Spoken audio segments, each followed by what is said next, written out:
Jenn, where did you grow up? Oh, yeah. So I'm a lifelong Chicagoan.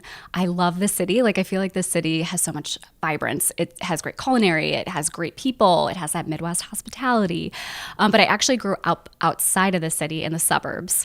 I feel like when you're a Chicagoan, you have to be specific and say, like, I'm not from the city itself. I'm from the suburbs. So I grew up in a small suburb called Glenview.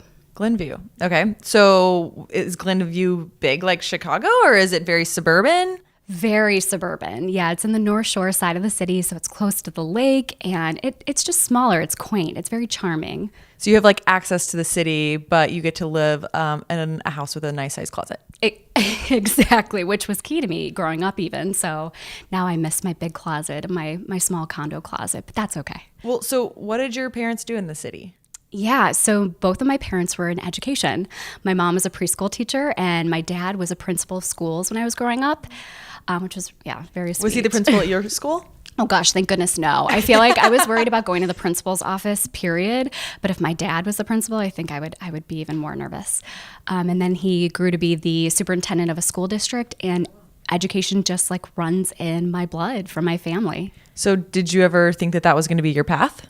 No. Oh gosh. I knew early on that it was not the right path for me. My dad was really, really big when I was younger on teaching me about like how you're wired and, what your Myers-Briggs is. Like just your dad's real ahead. Oh my gosh. He was really ahead. I think I went into my first grade class and was like, I'm an ENFP, Myers-Briggs. And my teacher was like, what is wrong with this child? And that's actually amazing though. Can you imagine if you knew that from grade one? Yeah, I really, really encourage so many people to take that test. But yeah, so I knew from a very early age, I wasn't meant to be in education, that I should probably do a more communications focused career. So what does an ENFP mean? Yeah, so you're an extrovert, so you get, just like today, you get just energy from people. Okay. I love being around people. N is intuition, basically. So I kind of go with my gut. Okay. F is feeler. So I think with my heart before my head, which can get me in trouble sometimes.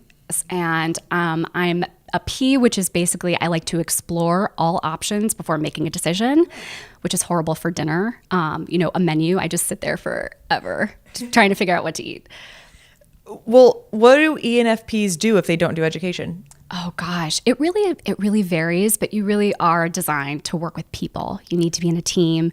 You love to be around other, just other energies in a room.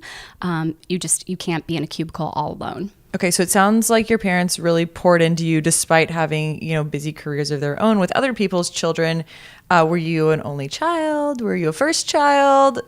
Oh my gosh, it's so funny you mentioned that because I'm a big believer in birth order. Yeah. I don't know if Birdie is the same way of being, I'm a baby she's actually. She's got a first child thing. She's definitely, I feel like she's meant to be a firstborn. Same thing. I'm a baby. I'm the baby of the family. And I had an older brother, or I do have an older brother, John, and we're super close. And he just is definitely a firstborn. He kind of paved the way, made all the mistakes, and then I kind of got away with more, which is exciting.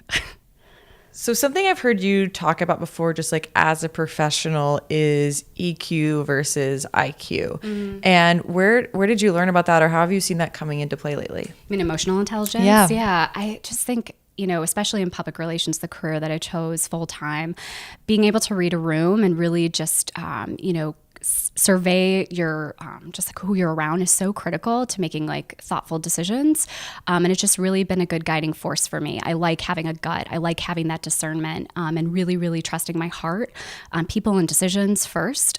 It all goes back to that feeler versus thinker. I like having my gut, make a call.